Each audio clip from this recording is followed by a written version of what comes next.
Episodes 8 and 9 of Below Deck Down Under Season 2 have already continued to raise the bar on the entertainment this season. I am so blown away by this season so far.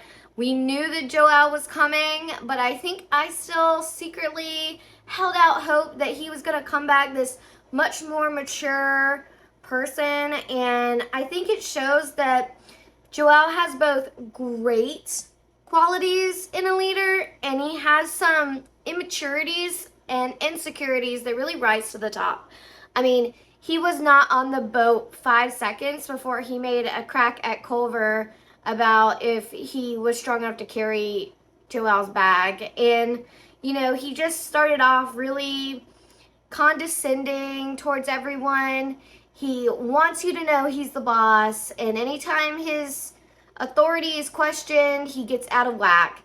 He somehow has a good grasp on captains and respecting them, but honestly, he's still very disrespectful to everyone else, even cracking jokes about why him and Aesha have had a rough go of it and a rough relationship. I mean, it was clear to see that even though he's had some years to mature, even Tzarina has encountered him in the yachting world prior to this, and she knew of his reputation very well. So I think, suffice to say, I am really interested to see how this season continues to go. I did have my yachty friend Mallory give me some insight into why he's doing certain responsibilities and why the crew may feel like he's not carrying his weight. And that's because, you know, they replaced a bosun with a second officer. They replaced him, they replaced Luke with Joao, and their skill sets and their positions on the boat are not apples to apples. And so really Joao was hoping to see this leadership emerge from Culver. That's yet to be seen, but I also think there's a little bit of editing magic spice in there that's playing up this whole thing about Culver right now.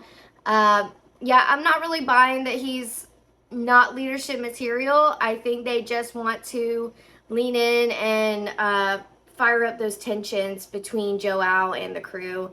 The guys are super nice and super respectful to him, so I think it really comes down to Joao and his personality. I can understand why he came in pretty unliked and may be unliked for the rest of the season.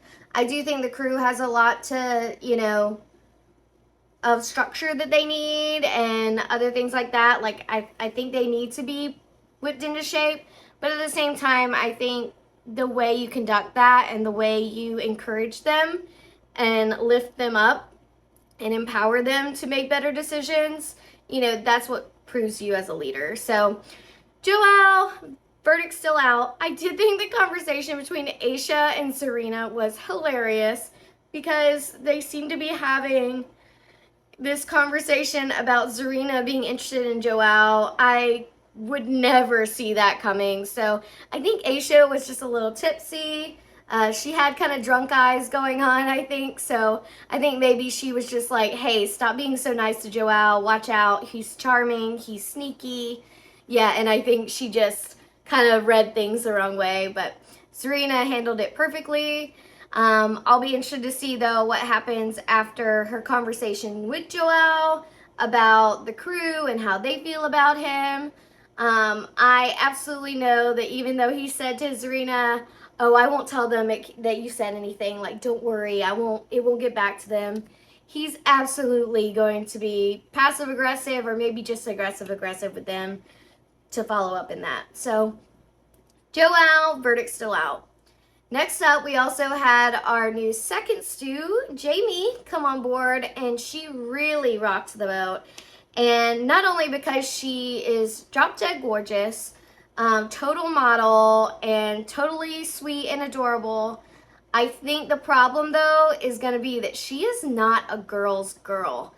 And she very quickly learned that even though she thought Culver was cute, that was Tzarina's. And man, I feel so bad for Tzarina, honestly, because I thought they had a really cute thing, and I thought they both were kind of floored with each other, you know. Even Culver got a little jealous and even established that with Tzarina about Joao being in the galley and saying, hey, that's my domain, like, stay away from my girl, I'll break his knees, or something funny like that. And they had a really cute flirtation going on, and I mean, it's very obvious that what's gonna happen as we open up these next episodes is that he's gonna hook up with Jaimee.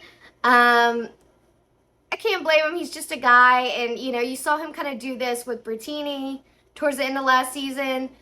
I just think he doesn't quite know how to be sweet without flirty, and or maybe he gets a little spooked by any girl with commitment coming around the pike. So I don't really know what that is, but I do think that's only going to get messier. We already know Tzarina is going to have a rough half of the season coming up, and yeah, I think a lot of that is to him hurting her feelings. I mean, he knew that it was going to upset her, and he kissed her anyways, and alcohol or no alcohol involved, it was a bummer. Now, we've seen Culver and Tzarina on Watch What Happens Live since then, and they seem like the biggest fans of each other. She was even so sweet on that day when I was sharing things on Instagram. She was like, don't forget, it's Culver's birthday. Like, I think they have a really sweet friendship, and they're absolutely wonderful humans. And maybe they're not meant to be, but I think Culver could have handled the relationship thing better. Speaking of adorable, Harry's date that he set up with Margot was so precious, but man, did it go from precious to cringe. 0 to 60 in 3 seconds. I can't even. The kiss was so forced. I understand that Margot's a little bit uncomfortable, and she's like, I don't want to hurt his feelings. Like, he's just a buddy for me. But I thought Harry was so sweet and so romantic, and he planned out a cute little date. It was adorable, and I think it meant a lot to Margot as well. And he was so respectful, knowing what she had just been through a couple days prior with Luke. And yeah, I hope that they can kind of find a good mix, whether that's friendship or relationship. I think he's just a doll. He's so gentlemanly, and it's really nice to see an example of a guy pursuing a girl in a sweet and respectful way on this yacht. So, snaps for Harry. He was fantastic. The date was adorable. It was sunset. It was so cute. I just think, there was no chemistry, and it was apparent to us all in that kiss. And yeah, it just had an awkward ending, I think. Maybe just the conversation didn't flow. And yeah, but so cute. I do think that as we get further into this season, we're going to see tensions rise. Right now, Aesha and Joao are on a good level with each other. They're coming and seeking advice from each other. They're supporting each other. That's fantastic. I hope to see that continue. I do think as these new yachties that have just joined the crew come in and continue to rock the boat with hookups and different arguments, I do think that tension is going to rise between Joao and Aesha. I just hope that Tzarina and Aesha keep a really good working relationship, because they are both so talented.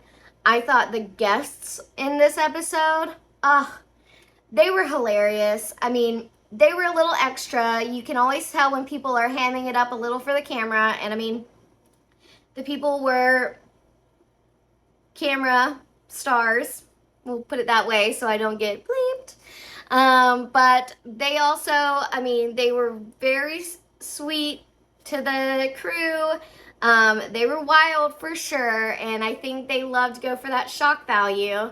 But hey, it's their business. It's what they do, and they paid for that trip. And I felt like all the parties and everything, outside of the drama that she's causing, I think Jaimee is going to be a great addition, because she brings that creativity. She's not trying to step on any toes. She's just trying to jump in and have a good time and work hard. So I think from a boat operations standpoint, the interior is going to crush it this season. I am concerned about the exterior. I know we're about to see them get a boat stranded and some other things like that. So yeah, I think it's rocky seas ahead for the crew.